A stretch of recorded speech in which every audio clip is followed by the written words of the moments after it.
आज हम लोग बात करेंगे नागार्जुन बाबा की कविताओं के बारे में। नागार्जुन बाबा बहुत प्रसिद्ध लेखक कवि रहे हैं भारतीय और हिंदी साहित्य के। बादल को घिरते देखा है इनकी शायद सबसे प्रसिद्ध कविता है, जो कि हम लोगों में से कई लोगों ने स्कूल में भी पढ़ी है। परंतु बाबा ने अपनी कविताओं में कई विषयों को छुआ है और कई प्रकार से अपनी बात रखी है। कहीं हमें विभत्स अंग देखने को मिलता है, कहीं जीवन का कटु सत्य, कहीं राजनीतिक व्यंग्य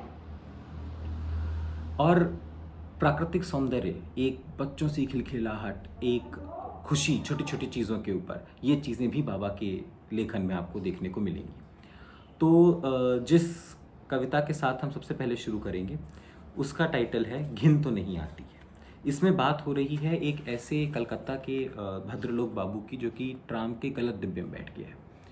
वहाँ पे उसके तबे के लोग नहीं हैं, वहाँ मजदूर है और इसे एक प्रकार की उलझन हो रही है, जो कि शायद हम में से कई लोगों को होती है, पर हम बताते नहीं हैं। बाबा इसी बात को एकदम खोल के हमारे सामने इस कविता में रख देते हैं।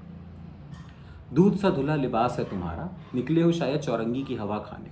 बैठना था पंखे के नीचे अगले डब्बे में, ये तो बस इसी तरह ठाके लगाएंगे, सुरती फांकेंगे। भरे मुंह बात करेंगे अपने देश कोस की। सच सच बतलाओ, अखरती तो नहीं है इनकी सोबत, जी तो नहीं कुड़ता है, घिन तो नहीं आती है। इसके बाद बाबा एक कविता लिखते हैं जिसका शीर्षक है तेरी खोपड़ी के अंदर। इसमें एक मुस्लिम रिक्शे वाला है, जो कि अपने कस्टमर्स को, अपने ग्राहकों को लुभाने के लिए पीछे चोटी रख लेता है, रुद्राक्ष पहन लेता है, सर पे माथे पे टीका लगा देता है। बाबा जी अब हम चुन्नटा भी रखेंगे माथे पे, अब हम चंदन का टीका भी रोज लगाते रहेंगे। बाबा जी अब हम अपना नाम भी तो परमेश प्रकाश बतलाते हैं। तो उससे इस बात से कोई आपत्ति नहीं है, उसके लिए पैसा ज़रूरी है, उसके लिए उसकी रोज़ी रोटी ज़रूरी है। तो धर्म को भी कहीं ना कहीं बाबा नकार देते हैं अपनी कई कविताओं में। सिके हुए दो भुट्टे सामने आए, तबीयत खिल गई। ताज़ा स्वाद मिला दूधिया दानों का, तबीयत खिल गई। दांतों की मौजूदगी का सुफल मिला, तबीयत खिल गई। तो छोटी छोटी चीज़ों के लिए खुशी है, बच्चों जैसी खुशी, चाहे वो भुट्टे के दाने ही क्यों ना। सोनिया समंदर सामने लहराता है, जहाँ तक नज़र जाती है सोनिया समंदर। गेहूं की पकी फसलें तैयार हैं, बुला रही हैं खेतिहरों को, ले चलो हमें खलिहान में, घर की लक्ष्मी के हवाले करो, ले चलो यहाँ से।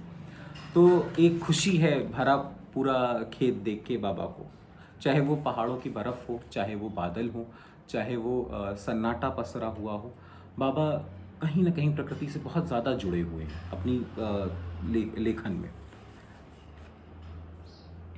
इस कविता का शीर्षक है 3 दिन 3 रात।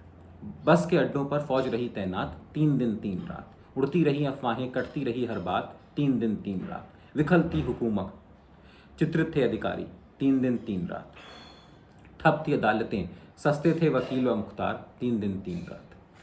तो इसमें इमरजेंसी के ऊपर लिखा गया है, कटाक्ष किया गया है।